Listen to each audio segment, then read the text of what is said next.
Sataranji ya shule barani Afrika inayoandaliwa jijini Kampala nchini Uganda. Timu ya Kenya inalenga kushamiri katika mashindano hayo yaliyong'oa nanga siku ya Jumamosi. We are looking forward to do well and have our student emerge the best in this tournament.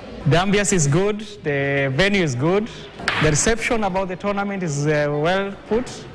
So we are looking to see Team Kenya take the top medals, win in each category. We are very happy and very excited to see that the Africans now and Kenya at large have now represented the country in a very good way.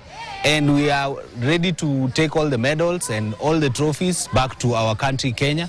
And that is what we are here to do. We feel the knowledge and the expertise they have gained should be able to place them somewhere in the continent. And this is a very strong testing ground to evaluate our progress that we have made, especially in our plan to achieve an IM in a 3-year plan.